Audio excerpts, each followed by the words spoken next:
Nagpanchami special चाललं पोळ्याचं खाणं जेवण. खुशी काय करते तू? जेवली का? मम्मी कुठे आहे? कामाला. काय खातो गोलू? पुरणपोळी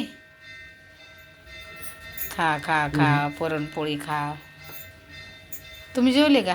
बापरे हेडे वा वा हेडे गेली खुशी. मी कधी जेवलं? का नाही जेवले मग तुम्ही? जेवायचं कधी?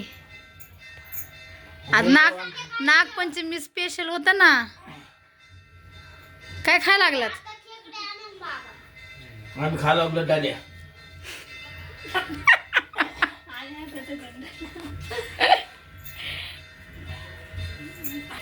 झालं असं काढा आता.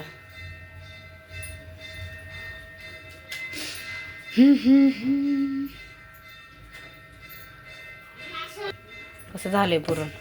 घट्ट आहे का? पातळ झाले काय? ते पातळ झालं वाटतं पुरण. हे तर चांगले होते. हे घट्ट आहे ना. हे होते चालू दे लाटू तशाच. हे काय खायला लागलाय? नागपंचमी स्पेशल पोळ्या. आता लाटते मी. तसे 1-2 लाटल्यात. आता परत 1-2 लाटून दाखवते. काय माझ्या बहिणीने केले पुरण पातळ, त्याच्यामुळे लागतो वेगळ्या येड्या वाकड्या पोळ्या लाटणं चाललंय आमच्या. तरी पण मी ट्राय करते पोळ्या लाटायचं. कसं पुरण केले त्यांनाच माहिती आहे. तरी पण माझी पोळी मस्त फुगायला लागली. पातळ पुरणमध्येच केलंय.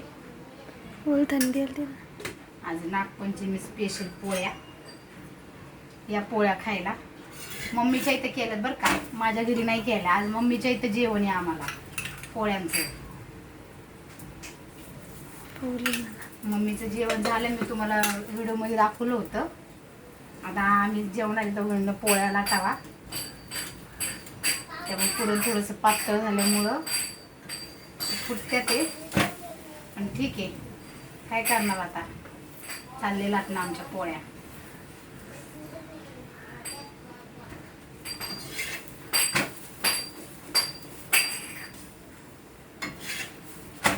बघा पुरण कसं झालं पोळ्या.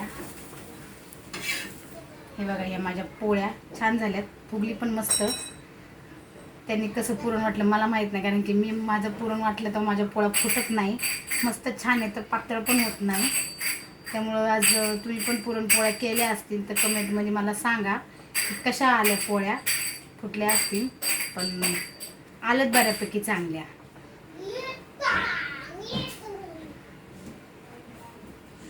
कढी काढलं कढी काढलं ना.